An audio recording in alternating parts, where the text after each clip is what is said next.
TCV news desk থেকে একটি নতুন বিশ্লেষণে আপনাদের স্বাগত। আজ আমরা দুটো বিষয় নিয়ে কথা বলবো যা আপাতদৃষ্টিতে একদমই আলাদা। একদিকে মধ্যপ্রাচ্যে একটা নতুন যুদ্ধের দামামা বেজে উঠেছে, আর অন্যদিকে ওয়াশিংটনের রাজনীতিতে এক বিশাল কেলেঙ্কারি নিয়ে তোলপাড় চলছে। এখন প্রশ্ন হল, এই দুটো ঘটনার মধ্যে কি আসলেই কোনো গোপন যোগসূত্র থাকতে পারে? আলোচনা শুরুতেই এই কথাটা একটু ভাবুন। এটা কিন্তু কোনো সাধারণ মানুষের মন্তব্য নয়, একজন ক্ষমতাশালী মার্কিন আইন প্রণেতার কথা। তিনি সরাসরি অভিযোগের আঙুল তুলে বলছেন যে একটা যুদ্ধ শুরু করলেই একটা ভয়ঙ্কর কেলেঙ্কারিকে মানুষের মন থেকে মুছে ফেলা যাবে না। তার এই কথাটাই কিন্তু আমাদের আজকের পুরো আলোচনার সুরটা বেঁধে দেয়। আর এখান থেকেই একটা বিস্ফোরক তত্ত্বের জন্ম হচ্ছে। এই তত্ত্ব বলছে, ইরানের সাথে যুদ্ধের এই সময়টা কোনোভাবেই কাকতালীয় নয়, বরং দেশের ভেতরের একটা বিশাল কেলেঙ্কারি থেকে সবার নজর সরাতেই নাকি খুব সাবধানে এই যুদ্ধের পরিকল্পনা করা হয়েছে। চলুন এই দাবিটা একটু গভীরে গিয়ে দেখা যাক। দেখুন, এখানে দুটো সম্পূর্ণ ভিন্ন ছবি। একদিকে সরকার বলছে যে ইরানের হুমকি মোকাবেলা করা আর তাদের পারমাণবিক কর্মসূচি থামানোর জন্যই এই সামরিক পদক্ষেপটা জরুরি। অন্যদিকে যে তত্ত্বটা উঠে আসছে সেটা আরও গুরুত্বপূর্ণ। বলা হচ্ছে আসল উদ্দেশ্য হল অ্যাপস্টাইনের ওই চাঞ্চল্যকর ফাইলগুলো থেকে বিশ্বের চোখ অন্যদিকে সরিয়ে রাখা। কিন্তু মনোযোগ সরানোর এই তত্ত্বটা ঠিকঠাক বুঝতে হলে আমাদের প্রথমে জানতে হবে ওই সংঘাতের ভয়াবহ বাস্তবতাটা ঠিক কী। ইরানের মাটিতে আসলে কি ঘটছে যার কারণে পুরো বিশ্বের নজর এখন সেদিকে। এই টাইমলাইনটা দেখলে বোঝা যায় পরিস্থিতি কত দ্রুত হাতের বাইরে চলে গেছে।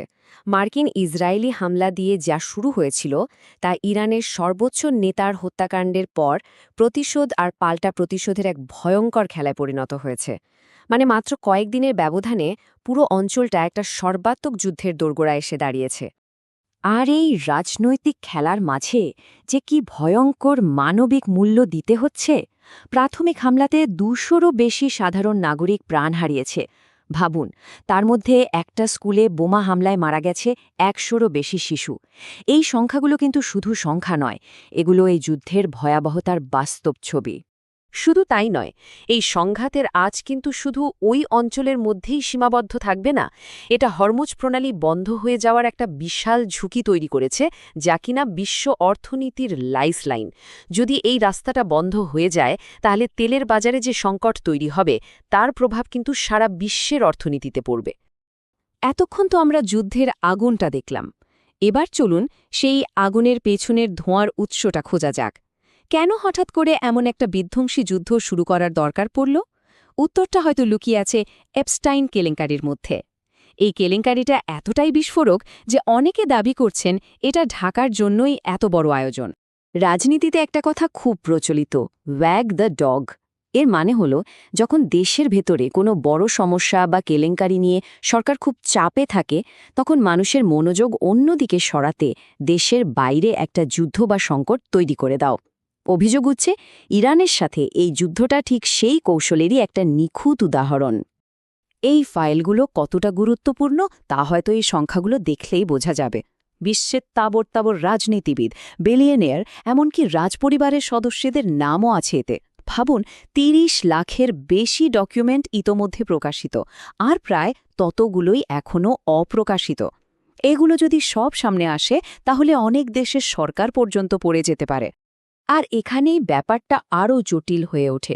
একটা সাম্প্রতিক জরিপ বলছে ইরানের বিরুদ্ধে এই সামরিক অভিযান আমেরিকার বেশিরভাগ মানুষই সমর্থন করছে না, মাত্র ২৭% মানুষের পক্ষে।